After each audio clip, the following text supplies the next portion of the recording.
Good afternoon and welcome to the Buffalo Review TV. I'm Jess Frieda. And I'm Khalid Terrell. On today's show, we discuss alternative spring break, the USG elections, and much more.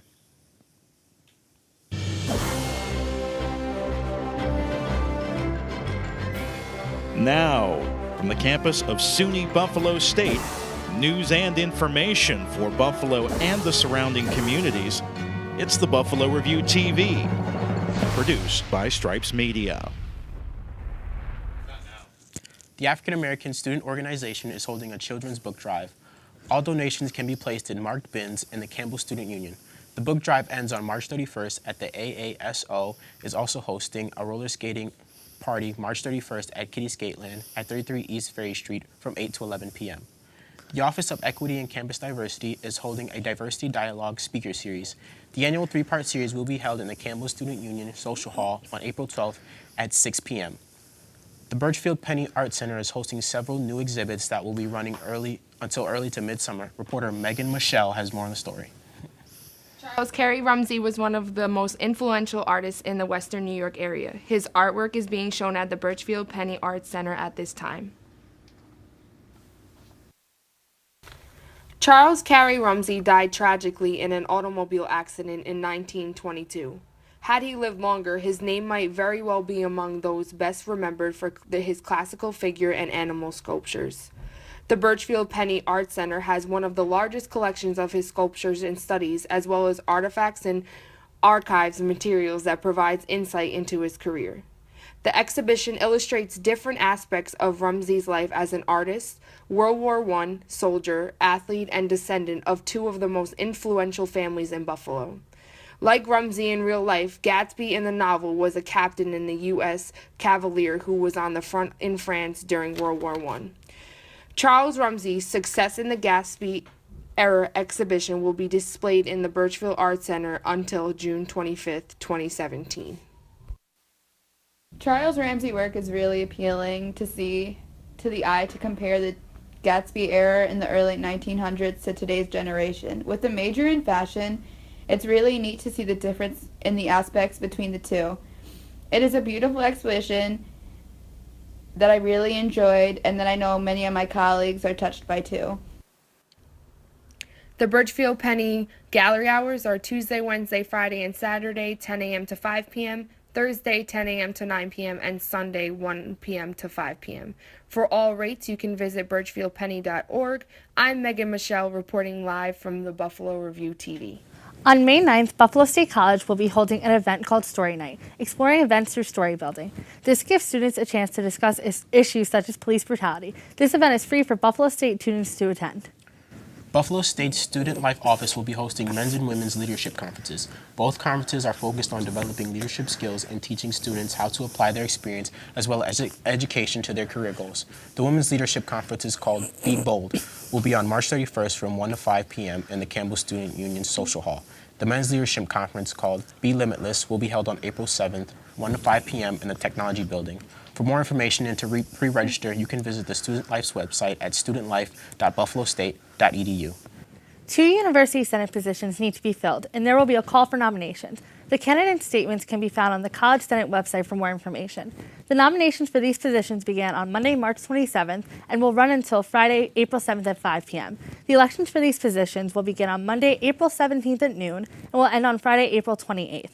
People who are interested in becoming a candidate can contact Vincent Massey, assistant to the College Senate, for more information. Buffalo State College held an event called Kids Today, which helped prepare incoming students for college life. Reporter Tiffany Channer has more on the story. Kids Today is a conversation held by Amy Wozniak about supporting the competing needs and the strengths of college students in 2017. The discussion was witnessed by different faculty members. I sat down with John Drager, a faculty member who attended the meeting. Hello everyone, my name is Tiffany Channer. I'll be reporting live for Buffalo Review TV.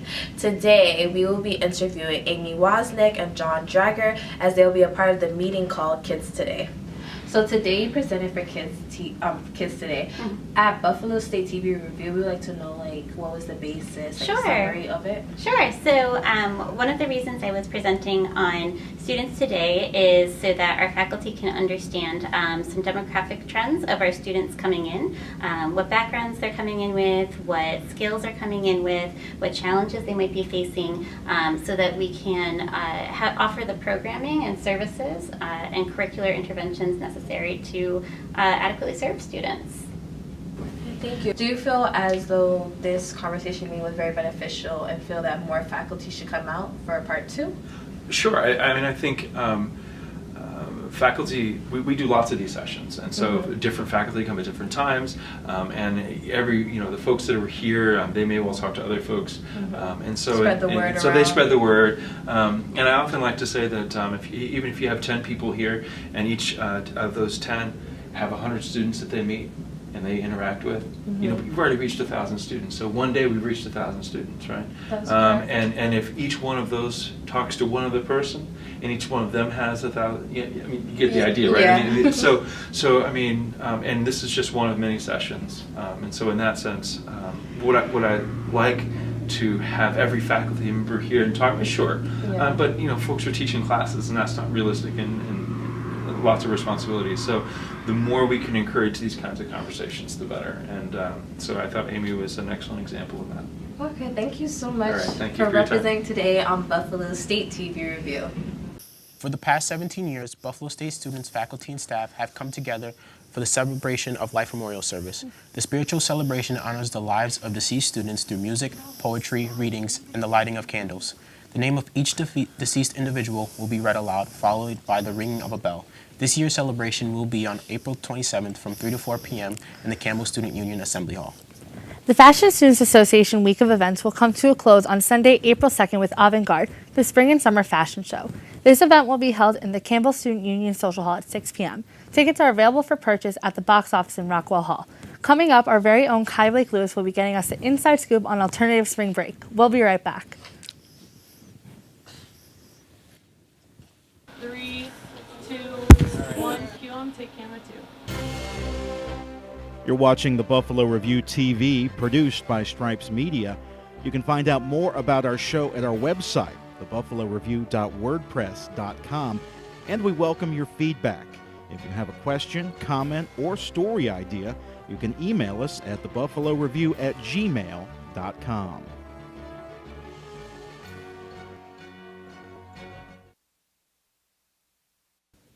Welcome back to the Buffalo Review TV. I'm Kai Blake Lewis, and this is the Buffalo Review. I'm here today to interview Khadijah Hawkins, who is a current student at Buffalo State, and she went on the alternative spring break vacation. So let's get to know Khadijah a little bit. Hi, thank you for coming. No problem. So what's your major here? I'm a hospitality major with a concentration in hotels management. Oh, very nice. What year are you? I'm a senior. I'm graduating in May. Oh, congratulations. That's Thank awesome. you. So obviously you went on the alternative spring break program this year. Where did you go? We went to Ireland. We spent about 5 days in Dublin and 2 days in Galway. Wow, Ireland. That must have been a really long flight. It was about 6 hours, 7 hours overnight, but 1 hour to get to the big airports. And then you said Dublin as well. Yeah. So that must have been like a whole day of traveling. Yeah, it was overnight, basically from 7 to 9 a.m. the next, because the hours are different. So you must have jet lag and just must. Yeah. Wow. I was asleep through the whole trip, Yeah. on the bus rides and everything. That sounds like a really long trip, but at least you made it to Ireland, which is like the grand prize. So what made you decide to take this alternative spring break? Actually, I heard about the trip the year before, and they went to Greece and Italy, wow.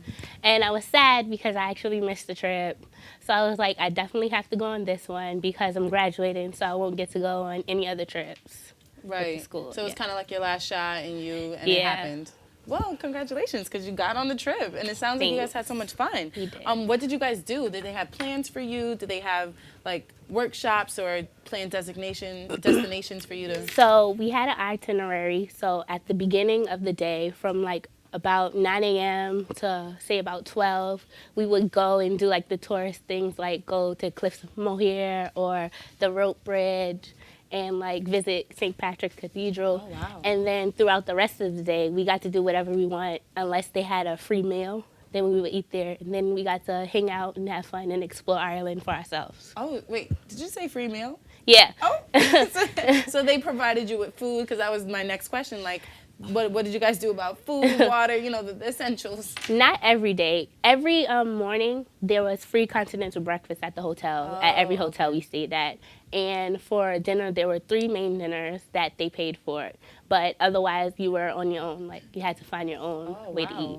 Wow, so what was it like having so much freedom in such a different country? It was hard at times, but it was easy going to Ireland because they spoke English. Oh, right. So it was easy for me to get around. But it was hard because I felt like I had so little time to go and search and travel. But I had a lot of time. But I was so busy. I was so tired. Right. But it was just complicated, like trying to balance everything. I can imagine the day just kind of like going faster than you think, and it's just like you look up and I would blink and then it's nighttime. Definitely. So what would you say was your favorite part of the trip and why? My favorite part would have to be the rope bridge. We went on the rope bridge, even though I'm not a type of person who likes to exercise or anything. So it was like so many hills to get up and so many steps, but it was just so beautiful. Wow. And like I'm not afraid of heights, but even some people who were afraid of heights on the trip, everybody went and did it, and it was just a great experience together. So you mean to tell me that you went on a bridge only made of rope? Yes, and up it was up a mountain, like hills. Yeah, it was shaky too. It was over water and rocks. Wow. It was shaky, but it was a great experience. Wow, I commend you on the bravery, because that would scare me too. But that's awesome. So did you have any, let's say, cultural experiences like in town with the natives there, with the Irish people? I kind of felt like, you know, the whole thing where other other places, they don't really like Americans. Kind of got that feel. Ooh. Like not everybody was as friendly as I expected. Right. But it wasn't like people were like just rude. It was just like not everybody is as friendly as you would expect. Like, hey, like, hi, I'm a waiter. That's kind of funny that you say that, because, you know, people say that Americans are the snobby ones. So nah. When you... I was saying to my friends, like, maybe it's because in, like, Europe, you don't really have to tip people. Ooh. So they're not really trying to get, like, a tip out of you. Right. You know, oh, I see what you're saying. You, like, okay. because me being hospitality, we have to, like, always smile and... Which makes sense. Yeah, because, like, that's your job. But there, it's like, hey. Right. It is what it is. Kind of thing. Oh, understandable. So what impact has this trip made on you? It made a great impact on me, because this was my first time going out of the country to Europe. So it was a great experience. I didn't know personally if I would have ever went to Ireland out my own way, unless this was, if it was provided for me. Seeing how it was like presented to me, I'm like, sure, why not go to Ireland? Why not get that experience? Because I know myself, I wouldn't just say, hey, I want to go to Ireland. But right. So if anything, that's almost the beauty in it, because it's like a random pick and you went on this trip. I'm sure you made friends with the people you traveled with. Yeah, I did. There was a whole bunch of people that in my class that I didn't even speak to.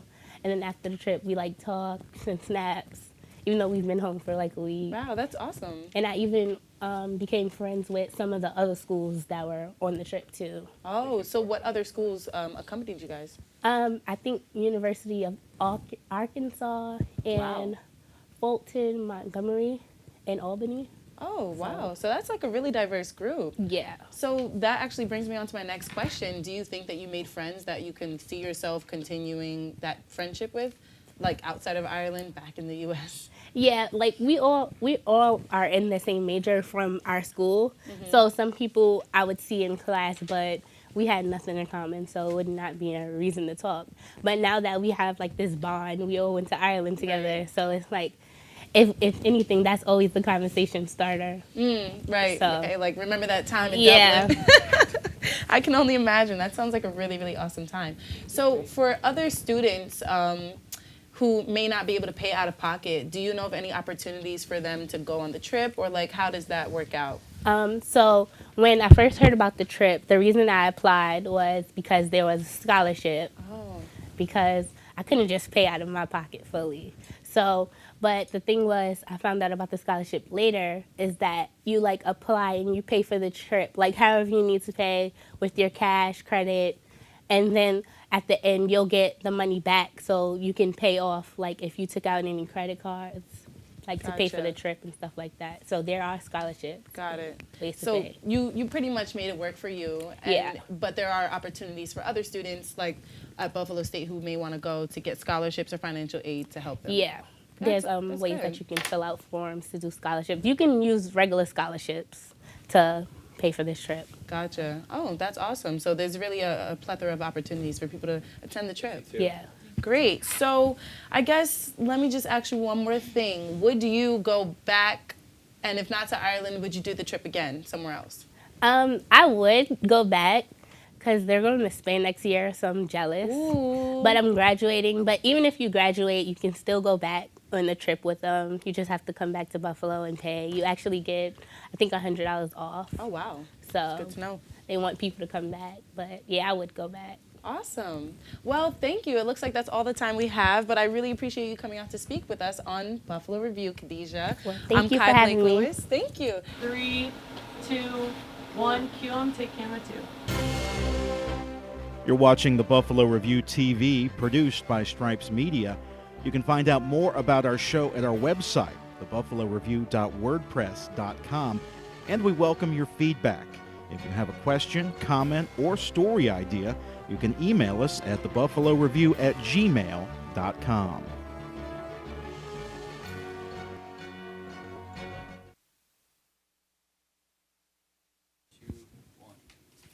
Throughout the last week of March, the United Students government election is now underway.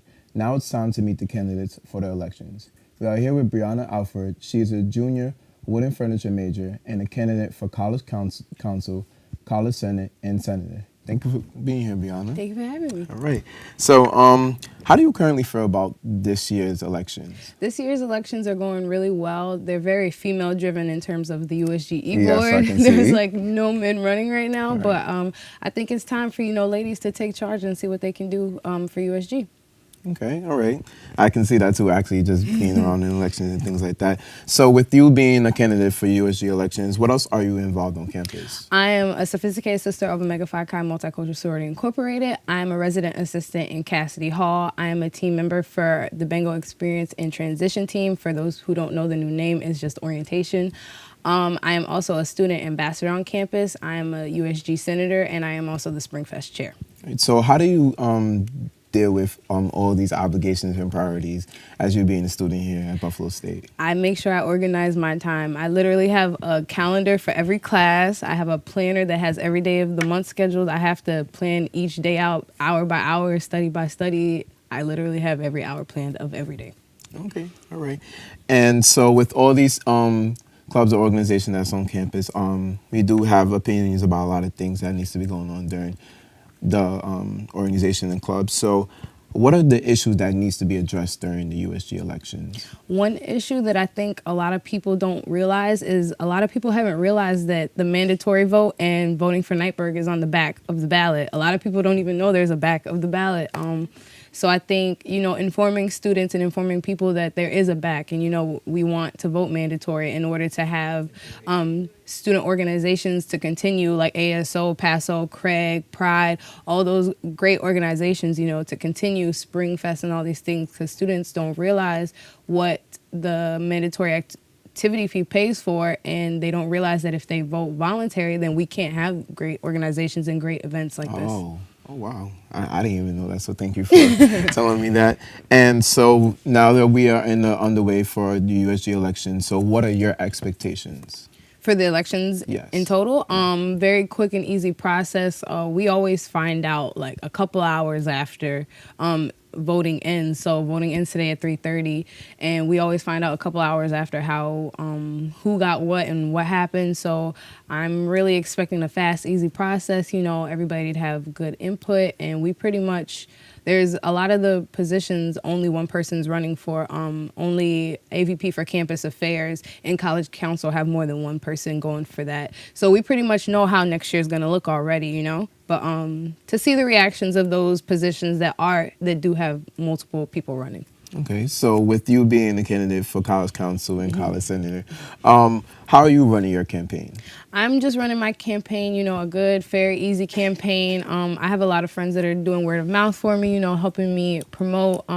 Even though I am a well-known figure on campus, I don't assume that I'm automatically going to get the position, you know, because there's other things that are involved, you know, just letting students know what the position entails, because a lot of people don't even know that college council even exists. It's a very high established position, you know, and you're pretty much up there with the top of the line, you know. So yeah. All right.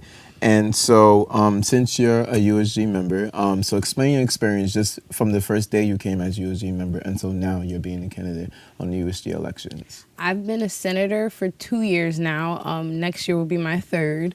And I've just grown to know so much about this campus and what it involves. There are things that I never even knew about Buffalo State before I became a senator, and I still learn every day. There's no way you can learn the ins and outs in just 2 years because there's so much more. For example, we only vote for mandatory and for night purge every 3 years. So we don't vote every single year because we want students to experience what these things provide and then say if they think it's even worth it or not. So yes. All right.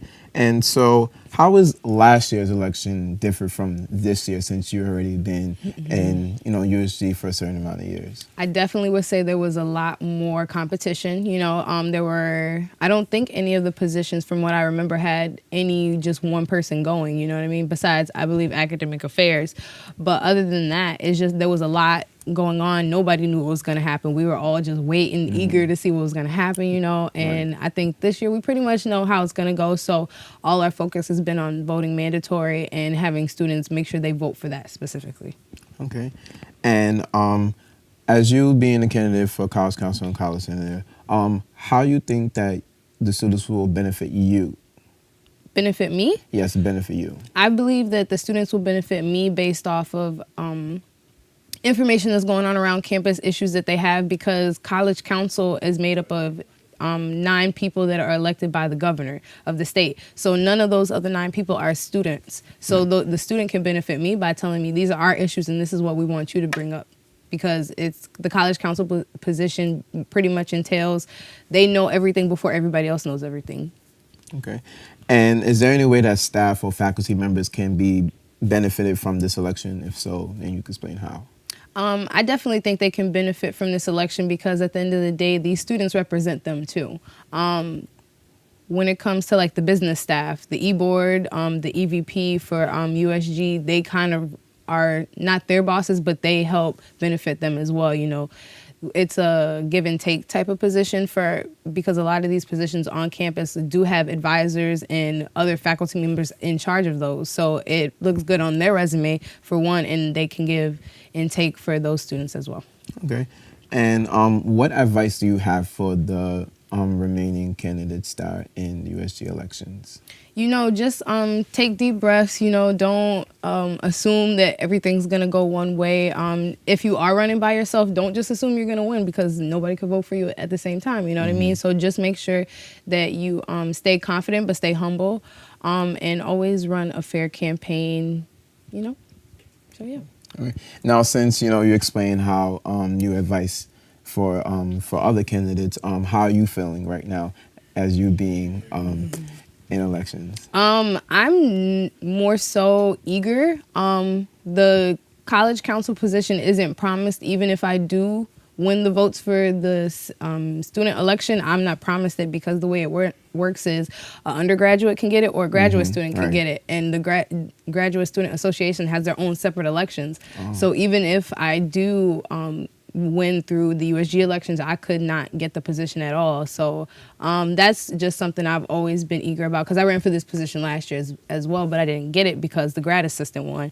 And you just waiting for the anticipation and to see if you ever win, because you don't find out as soon as everybody else finds out the other results of the campaign. Oh, okay. So what motivated you to keep on pressing towards the college council position? I think just my willingness to be a part of what makes everything else happen. Does that make sense? Right. I always want to be there and be able to give my opinion and help advocate for the students when decisions are made, because some students feel like decisions are made and their opinions aren't considered, or they're not even thought about. They're just, some decisions are just made for the easy way out, or what's more cost effective, or the easiest way, you know? So yeah. All right. And my last question is, so what is your goal? Your goal for this whole elections? Like, just as you being a college council, what is your goal where you want USG to be at? Where my goal specifically for college council is, I really want to put either a food cafe or at least a snack machine in Upton Hall. Upton Hall is the only 24-hour academic building on campus, and we don't even have a snack machine, versus like technology building and math and science building. All these students work hard, you know what I mean? And our artists at Buffalo State work just as equally as hard. There are some programs in Upton Hall that aren't in any SUNY system or in New York State. With my major, wood and furniture, this is the only program in the entire New York State. So it's like, we want those students to feel welcomed, and those students stay there 24/7. Some students sleep there, you know, students are there all the time, and it's like, you have to go to a different building. You can't really stay, you know, in the comforts of one building just to be working, you know? So that would be a goal that I would want to have. Okay. All right, well, that's all the time we have for today. Thank you, Brianna, for being here. We truly appreciate it. Thank you. And we're watching the Buffalo Review TV. The Buffalo Review TV, produced by Stripes Media. We welcome your feedback. If you have a question, comment, or story idea, you can email us at thebuffaloreview@gmail.com.